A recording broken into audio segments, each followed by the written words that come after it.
नमस्कार दोस्तों, मैं आपका दोस्त गौरव सिंह भी एक बार फिर एक नया वीडियो लेकर के आया हूं।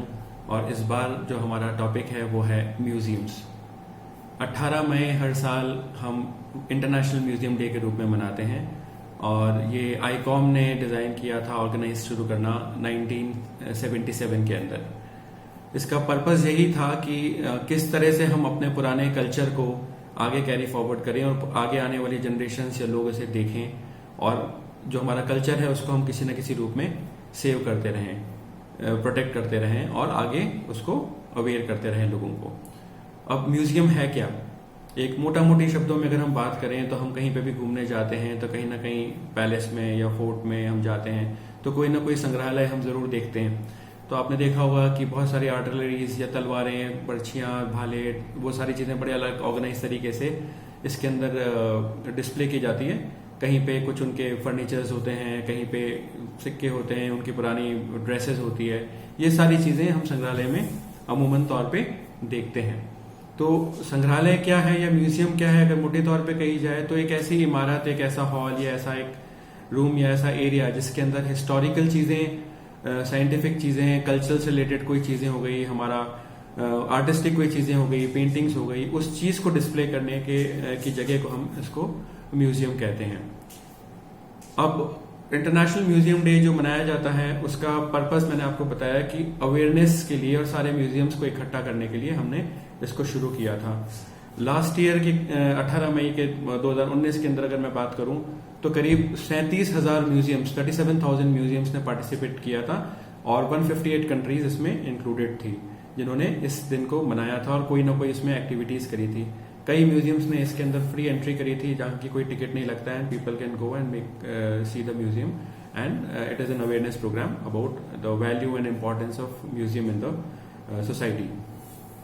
हम बात करते हैं टाइप्स की कि म्यूजियम कितने प्रकार के होते हैं। जनरल इन्फॉर्मेशन की अगर मैं बात करूं तो आप जितने सब्जेक्ट सोच सकते हैं, जितने गुड्स सोच सकते हैं, जितने आर्टिकल सोच सकते हैं, उन सब का इंडिविजुअल म्यूजियम हो सकता है। मोटा मोटी बात करें तो जैसे साइंस म्यूजियम होते हैं, उसमें साइंटिफिक चीजें डिस्प्ले होती है। आपने आर्कियोलॉजिकल म्यूजियम्स हो सकते हैं, एनसाइक्लोपीडिया म्यूजियम्स हो सकते हैं जहाँ पे एनसाइक्लोपीडियाज मिलेंगे आपको। प्राइवेट हाउस म्यूजियम्स भी होते हैं कि कोई एक पर्टिकुलर, जैसे गांधी आश्रम है उसके अंदर उनके गांधी जी के बारे में सारी चीजें हैं जहाँ वो रहते थे, तो वो भी अपने आप में एक म्यूजियम कहलाएगा। मैरीटाइम म्यूजियम्स होते हैं, वॉर, मिलिट्री एंड वॉर के म्यूजियम्स होते हैं, वहाँ पे उन चीजों को डिस्प्ले किया जाता है जो वॉर में यूज होती थी, या बुलेट्स, इन सारी चीजें उनके गैजेट्स लगाते थे। नेचुरल हिस्ट्री म्यूजियम्स हो सकते हैं, हिस्टोरिकल म्यूजियम्स हो सकते हैं, ओपन एयर म्यूजियम्स हो सकते हैं। ऐसे it is the list is endless. You can imagine कि 37,000 म्यूजियम्स ने पार्टिसिपेट किया था और उसके अलावा भी कितने सारे होंगे जो रजिस्टर्ड नहीं होंगे। सो कितनी सारी चीजें हैं जो हम एग्जिबिट कर सकते हैं। एक कॉमन सी चीज है, because since 1999 I am practising design और इतने साल के उसमें मेरे को 2-3 म्यूजियम्स करने का मौका मिला और जो प्राइवेट भी थे, कुछ एक गवर्नमेंट बॉडी भी थी। तो मैंने ये देखा है कि हमारे यहाँ पे किसी भी चीज को एग्जिबिट करना, यानी कि अगर आपके पास 25-50 चीजें हैं, आपने उसको दीवार पे कील टांगी, उसको ठोक दिया और लगा दिया। एक आध कोई लाइट लगा दी जो उसको हाईलाइट कर दी है, पिक्चर लाइट लगा दी या फोकस लाइट लगा दी, और या फिर हमने उसको किसी शो केस में लगा करके ताकि कोई छुए नहीं तो उसको कांच के केस में बंद करके लकड़ी के उसमें हमने उसको पैक कर दिया ताकि बस खाली विजिबल हो, छुए नहीं, कांच साफ करे, वो सारी चीजें। लेकिन अगर म्यूजियम डिजाइन की बात की जाए तो इट इज नथिंग। जो हमने कर रहा है या जिसको हम मानते हैं वो बिल्कुल गलत तरीका है म्यूजियम डिजाइन करने का। आपने नोटिस किया होगा कि कई बार आपके पुरानी कोई पेंटिंग लगी होती है या कोई घर पे ऐसी तस्वीर है जो फेड होती जा रही है, आपके फादर्स के टाइम की होगी।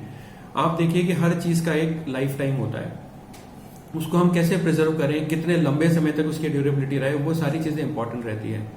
तो हो सकता है उस दीवार के पीछे हीट बहुत आती हो या लाइट इतनी हार्श है या इतनी स्ट्रांग है कि हम उसके अंदर उसको फेड कर रहे हैं एक्चुअल चीज को, या कोई सी में रस्ट आ रही है, सारी चीजें। तो खाली उसको दीवार पे लगा देना या किसी शोकेस पे रख के डिस्प्ले कर देना म्यूजियम का काम नहीं है।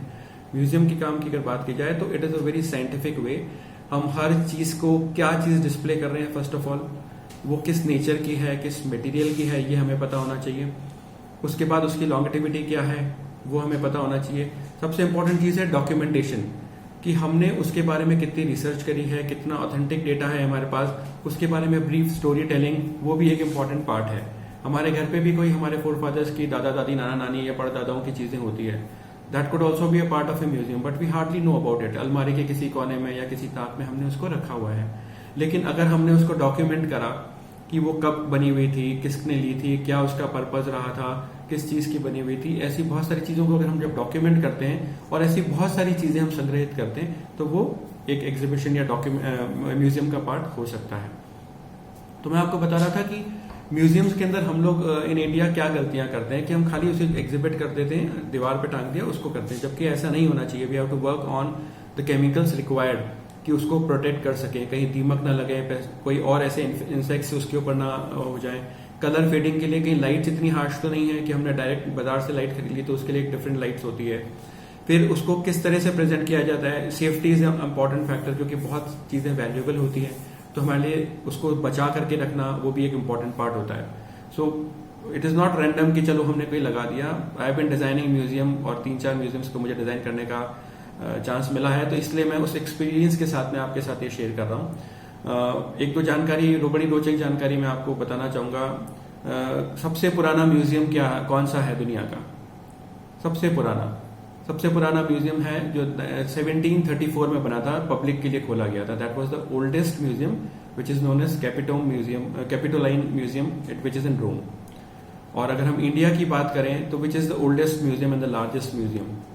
सो you will be glad and to know that 1814 के अंदर कैलकाटा के अंदर द इंडियन म्यूजियम के नाम से एक इमारत है, which is the oldest and the largest museum, not in the Indian subcontinent but in the entire Asia Pacific region of the world. So आप सोच सकते हैं कि इसका इतिहास 1734 से है और हमारे इंडिया में 1814 में आया था। आने वाले टाइम पे भी बहुत म्यूजियम्स आ रहे हैं। वैक्स म्यूजियम्स का क्रेज बहुत बढ़ रहा है, आपने देखा होगा कि सारे सेलिब्रिटीज और जो नोन लोग हैं उनको हम एग्जिबिट करते हैं, उनके मॉडल्स बनाते हैं, पुतले बना के वैक्स से करते हैं। So I would suggest you should go to the museum not as a visitor but to learn something, to gain something. आधे 1 घंटे में चक्कर लगा के ना जाएं। ये एक सलीका होता है म्यूजियम में जाने का कि जब आप जा रहे हैं तो उसमें पूरा दिन या एक दिन बहुत बड़ा है तो ज्यादा टाइम लगा के उससे कुछ सीख के आए अपने कल्चर और डिटेल्स के बारे में, तो उस म्यूजियम में जाना सार्थक है। न कि सिर्फ जा करके हम गए, एक चक्कर लगाया, कुछ सेल्फी ली, कुछ फोटोग्राफ्स लिए and we have achieved something. Thank you for today. It was a short video. हालांकि म्यूजियम्स के बारे में we can have a continuous series and 18th May इज celebrated as international museum day. All the best for you. अभी तो हम लोग नहीं जा सकते हैं because of quarantine and corona, but you can always see in the world and study it. If you like my video and if you think something has added value in your life, you can share it. It's all free. And thank you. See you soon with a new video. Thank you. Good day ahead.